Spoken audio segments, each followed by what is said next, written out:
Hi, guys and girls. This is episode 6 on Shopify's podcast, and now we're going to talk about switching off. So, switching off is something that we all need to do sometime or another. Our threshold of what we can handle can vary, and as much as we feel like we're faultless and that we can do the undoable, and our stamina can outlast our tolerance to things, it's not always the case. So there's a lot more strength in admitting that we are human and that we are not faultless, that we require rest as much as we require to focus on things as well. So we can't focus if we have no rest, and it takes a stronger person to realize that you need a break. Otherwise, without it, you'll be a struggling piece of mess that we don't want to be. And if we ever do get to that point, it's very hard to get out of it until you switch off completely. Through growing up, you gain more and more responsibility. So hopefully your brain by that time matures up to handle the more pressures through life. And if you've been avoiding them all the way through young adulthood, it will be a total shock to you when you're eventually old enough to take on a lot more responsibility. Then you'll be learning the hard way that unless you stop being selfish and give time to things that need time, and give time to people that give time to you, and give time to the things you need to do, they'll never get done. Life is not about just doing the things you want to do, but sometimes doing things you have to do.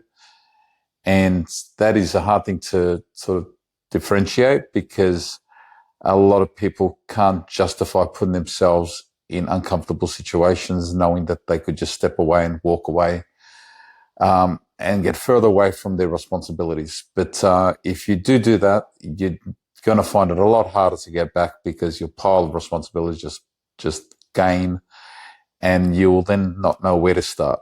But if that ever does happen, one thing you should be doing, step by step, you need to focus on one thing at a time. Best thing you can do is create a list of urgency, and put on top of the list the first things you have to do to the things that you want to do. And then you'll notice that the more you do, the better you'll feel, because if you feel overwhelmed by the dramas in your life, by the things that you have to do, by the things that you've been avoiding, that can lead to depression, that could lead to anxiety, that could lead to stress that will take control. So as much as we want to live our life in just fun and play, or fun and in doing the things that are enjoyable, if we don't mix our life up with the things that we have to do, we become lazy, and we struggle when it is time to stand up and do the things. So I actually believe a good way to get out of those stresses is routine. If you get your body used to the same time of waking up, or get your body used to doing the same things over and over again, it just becomes second nature. And you'll get to a point where you don't even realize you're doing the things that you don't normally want to do. But for those who are constantly dragging out and thinking about the stuff that they don't like, what they find is that they get to a point where all they can think about is negative thoughts, and all they can think about is reasons not to do the things that they don't want to do, but not realizing that if they did do those things, when they are doing the things they want to do, they actually enjoy them so much more, because they've gone through the hard yakka, they've pushed themselves beyond what they thought they could do, so they push themselves beyond their limits. And then they start enjoying the easier part, because work hard now, enjoy yourself later.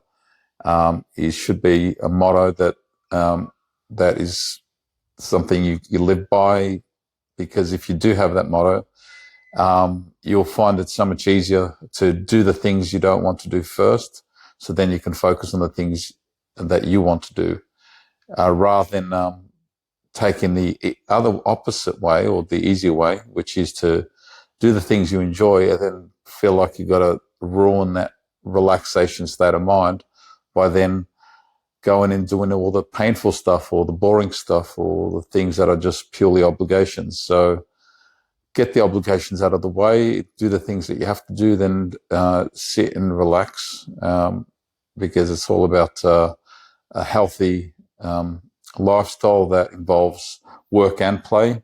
You can't do one without the other unless you're rich, which isn't the case for a lot of people, unless you're lucky enough to be able to focus purely on what you enjoy and sustain yourself financially. But otherwise, in the world of reality, most people have to work. Most people have to do maintenance through their home, or they just have to do jobs that will gain the money that they need to sustain the kind of lifestyle they want.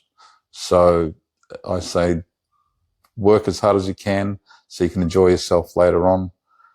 And if you manage the jobs you've got to do that you don't want to do, you'll find all you're leaving left is the desserts, the enjoyable stuff you want to do. So that's all I've got to say on this episode. For those who are willing, there is a website called lostmymind.com.au, which is where I share a lot of these thoughts and a lot of other things on there. So feel free to jump on there. Otherwise, continue on listening to the podcast, and I'll keep on bringing the episodes and bringing hopefully an easier avenue for you to pay attention to, because not everyone has the time to focus on. But luckily, these videos are only 10 minutes long or shorter, depending on how much I got to say for the episode. But hopefully, you continue on this saga with me, and we can continue on learning together. And if you do want to go onto the website, feel free to comment on there, share some of your thoughts. Otherwise, I'll continue to keep on doing these YouTube videos, or not YouTube videos, I should say, podcasts. And I'm doing YouTube videos anyway. The podcasts are on the YouTube video shop before. But anyway, thank you for listening, and I'll go now because obviously I'm got other things I need to fit in my schedule as well as the podcast. So thank you again for listening.